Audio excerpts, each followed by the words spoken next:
Foundation کے جیسے نوجوان ہیں سب کا شکریہ انہوں نے مجھے بلایا، کیونکہ ہر پروگرام کو یاد رکھتے ہیں، ہر پروگرام کو بلاتے ہیں. میں اس بات کا مشہور ہوں جو بلاتے ہیں، یاد رکھتے ہیں. انہوں نے ہمیں بلکہ اپنا حصہ بنا لیا ہے. اب یہاں آیا ہوں تو میں ایز اے مہمان خصوصی نہیں آیا، میں اپنے آپ کو اس طرح سمجھتا ہوں کہ جیسے المدینہ ویلفیئر فاؤنڈیشن کا میں حصہ ہوں.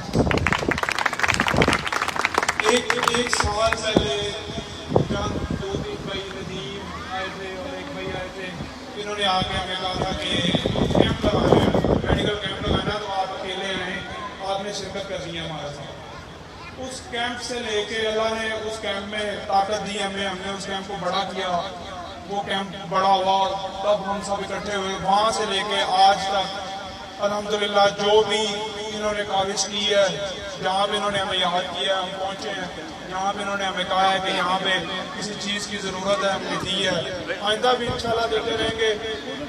میں اپنے آپ کو المدینہ ویلفیئر فاؤنڈیشن کا حصہ سمجھتا ہوں. عہدیدار یہ سارے ہوں گے لیکن میں بھی ایک المدینہ ویلفیئر فاؤنڈیشن کا کارکن ہوں. ان کے سرپرست، ان کو چلانے والے ماشاءاللہ جو ان کے پیچھے برین بیٹھے ہوئے ہیں وہ بہت اچھے ہیں، جو ان کو بہترین گائیڈ کرتے ہیں. یہ مل کے اپنے گاؤں کا کام کرتے ہیں، مل کے یہاں پہ چیزوں کو چلاتے ہیں. بہت کم ہے، مبشر صاحب نے کہا کہ کچا پکا میں فاؤنڈیشنز ہیں، جگہ جگہ پہ فاؤنڈیشنز ہیں، لیکن المدینہ ویلفیئر فاؤنڈیشن بھی جو کام کر رہی ہے، میں کڑیاں کا رہنے والا ہوں، لاہور میں بھی رہا، بڑی جگہوں پہ رہا، لیکن بہت جگہ پہ ایسے نوجوان ہیں جو اس طرح اپنے گاؤں کے لیے بغیر کسی معاوضے کے، بغیر کسی چیز کے، صرف گاؤں سے محبت کے لیے کام کرتے ہیں. ان لوگوں کا ہمیں حوصلہ بڑھانا چاہیے، ان لوگوں کا ساتھ دینا چاہیے. میں ان کو یہ بھی بتانا چاہوں گا کہ کورونا میں جب کورونا آیا تو ہم لوگ ڈاکٹرز تھے، ہم لوگ تو ٹھیک ہے ہماری ڈیوٹیز بھی تھی، ہم نے کام کرنا تھا، لیکن ندیم کا مجھے اس دن فون آیا کہ سر ہم نے کچھ راشن دینا ہے، بانٹنا ہے. تو اس ٹائم بھی المدینہ ویلفیئر فاؤنڈیشن جب لوگ گھروں میں چھپ رہے تھے، وہ ڈرے ہوئے تھے کہ شاید پتہ نہیں کرونا کیا کرے گا. کرونا خطرناک ہے، خطرناک تھا، لیکن نوجوانوں نے نکل کے، المدینہ ویلفیئر فاؤنڈیشن کے نوجوانوں نے نکل کے اپنے گاؤں کے لوگوں کی اس وقت بھرپور مدد کی. المدینہ لڑکا ان کا بچہ جو ہے وہ آگے ان کی اچھائیاں بیان تو کر گیا ہے، لیکن اگر میں نہیں کروں گا تو یہ بھی زیادتی ہوگی، کیونکہ جو میں نے چیزیں دیکھی ہیں وہ بنتی ہیں کہ میں بھی بولوں.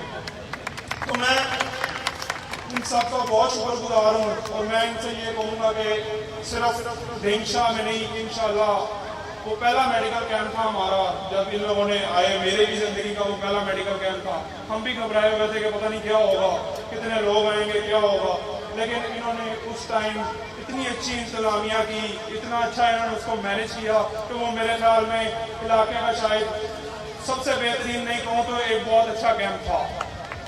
آئندہ بھی میں ان سے یہی گزارش کروں گا کہ یہ آرگنائزیشن ہمارے ساتھ آگے میڈیکل کیمپس کی انشاءاللہ چین شروع کریں گے، جو ڈینگشا میں، کڑیاں میں، ڈولن کے بھی تنظیم کے بندے بیٹھے ہیں، ڈولن میں سارے مل کے انشاءاللہ وہاں پہ کیمپس کرائیں گے اور ہم آگے کام شروع کریں گے. دوسرا ہم نے بات کرنی ہے، آج 14 اگست پاکستان بنا. پاکستان بننے کا مقصد تھا کہ ہم ایک آزاد، خود مختار اور آزادی سے زندگی گزاریں، لیکن کچھ حالات اس طرح کے ہوتے گئے، کچھ حکمران ہم پہ اس طرح کے آتے گئے جنہوں نے ہمارے ملک کو اونچائی سے لے کے نیچے لاتے گئے اور ہمیں غلامی سکھائی. گورے تو یہاں سے چلے گئے، وہ تو یہاں سے چلے گئے، لیکن ہمیں عثمان شہین بھائی نے اور ایک بھائی نے تقریر میں بتایا کہ ہمیں سکھایا گیا کہ ہم نے یورپ کی کیسے غلامی کرنی ہے، ہم نے امریکہ کی بات پہ یس سر کیسے کہنا ہے. ہم آزاد تو ہو گئے لیکن اصل معنوں میں ہمیں آزاد ہونے ہی نہیں دیا گیا، ہمیں یس سر پہ رکھا گیا کہ ہم نے یس سر کرنا ہے. لیکن کچھ حالات چلتے گئے اور ہم ان مشکلات وقت سے گزرتے گئے. میں نہیں کہتا کہ آج بھی حالات بہت اچھے ہیں، لیکن آج اس ٹائم جو آپ کی خارجہ پالیسی ہے، جو اس ٹائم آپ کو باہر کی دنیا دیکھ رہی ہے، وہ آپ کو ایک اچھی نگاہ سے دیکھ رہی ہے.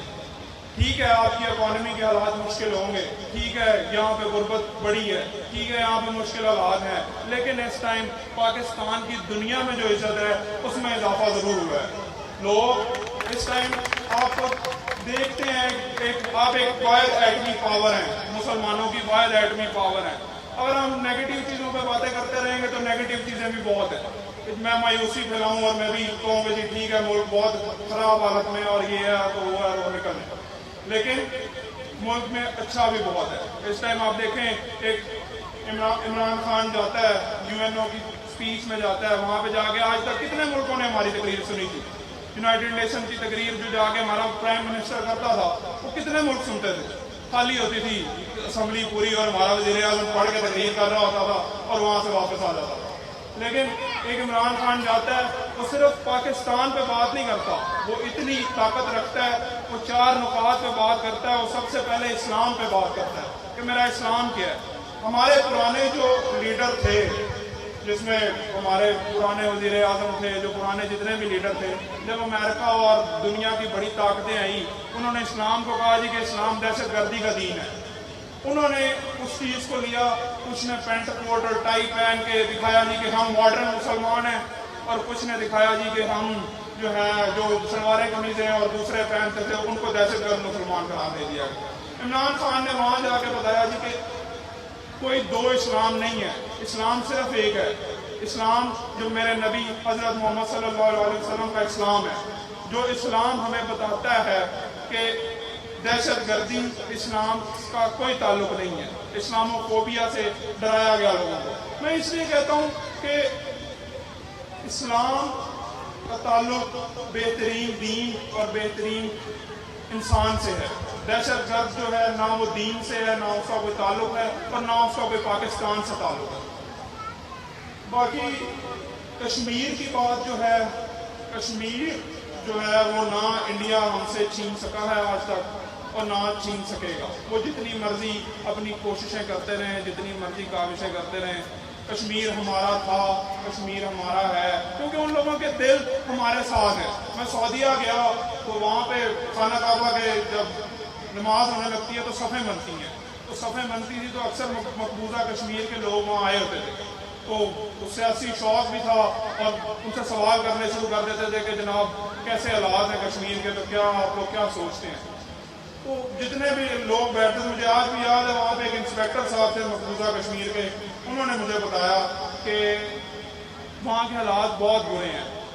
تو میں نے ایک سوال ان سے کیا کہ میں سمجھتا تھا شاید ہم لوگ زیادہ لیتے ہیں، کشمیری شاید تھک گئے ہوں گے، 70 سال ہو گئے ہیں، 70-75 سال ہو گئے ہیں، 2 نسلیں بیچاروں کی شہید ہو چکی ہیں، وہ مشکلات میں رہی ہیں، شاید تھک گئے ہوں گے، کہیں گے جی کہ ہاں ہم اب نہیں سوچتے.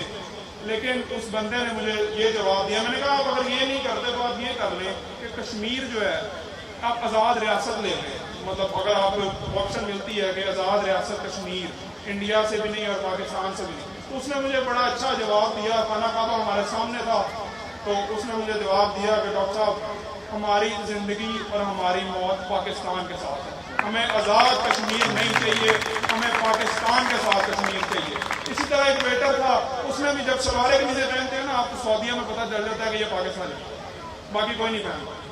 اس نے بھی آگیا، میں یہ کہا کہ جی آپ پاکستانی ہیں، میں نے کہا جی پاکستانی. کہتا جی میں کشمیری ہوں. میں نے کہا جی آپ کس کشمیر کا؟ کہتا جی آپ کا کشمیر لیکن جموں کشمیر لیکن آپ کا کشمیر. کشمیریوں کے حوصلے 70 سال سے لڑکے بھی ابھی تک جوان ہیں. اگر ہم یہ کہیں کہ انہوں نے قربانیاں دے کے وہ تھک گئے ہیں تو وہ نہیں تھکے، وہ آج بھی اسی طرح ہے. پاکستان مشکل وقت میں ضرور ہے، لیکن جس طرح کے ہمارے پاس نوجوان ہیں، جس طرح نوجوانوں نے تقریریں کی ہیں آج ماشاءاللہ، جس طرح المدینہ ویلفیئر فاؤنڈیشن، جس طرح کچے پکے کے نوجوانوں نے ماشاءاللہ اپنا حق لیا ہے، جس طرح ڈولن کے ہمارے ماشاءاللہ لڑکے کام کر رہے ہیں، اگر اس طرح نوجوان کام کرتے رہیں اور اپنے اپنے علاقے کا حق ادا کرتے رہیں اور اپنا فرض سمجھ کے کرتے رہیں، تو میں شاید ابھی اس عمر میں نہیں ہوں کہ میرے سے بہت بڑے بڑے ماشاءاللہ بیٹھے ہیں، لیکن میں یہ کہہ سکتا ہوں کہ انشاءاللہ آج سے آنے کے بعد 10-12 سال بعد پاکستان ایک عظیم ملک ہوگا. کیونکہ جو نوجوان نسل اب بڑی ہو رہی ہے وہ نہیں سوچتی کہ ہم نے ایسے ہی رہنا ہے، ہم نے ایسے ہی چلنا ہے، پاکستان ایسے ہی چلنے کے لیے بنا تھا. وہ سوچتی ہے کہ یہ ملک ترقی کرے گا، میں جب باہر جاؤں گا میں ہرا پاسپورٹ رکھوں گا تو پوری دنیا میرے پاسپورٹ کی عزت کرے گی۔ اسی لیے اپنے ملک کے لیے کام کرتے رہیں اور اپنے لوگوں کا ساتھ دیں، لوگوں کا کام کریں۔ میں آخر میں پھر المدینہ ویلفیئر فاؤنڈیشن کا شکر گزار ہوں، اور کسی بھی چیز میں ان کو ہماری ضرورت ہو، کسی بھی چیز میں ہمیں یاد کریں، ہم لوگ حاضر ہیں۔ میں جناب چیئرمین صاحب کا، جناب مبشر عباس صاحب کا، جتنے بھی ہمارے معززین بیٹھے ہیں سب کا شکر گزار ہوں۔ چیئرمین صاحب ماشاءاللہ بڑے محنتی ہیں، مبشر بھائی بڑے محنتی ہیں، آپ کو 2 اچھے نمائندگان ملے ہیں جو آپ کے ان تھک محنت کرتے ہیں، سارا دن آپ لوگوں کے لیے کام کرتے ہیں۔ تو اللہ تعالیٰ آپ سب کو ترقی دے اور اللہ تعالیٰ آپ کو اسی طرح کام کرنے کی جرأت اور ہمت دیتا رہے۔ بہت شکریہ۔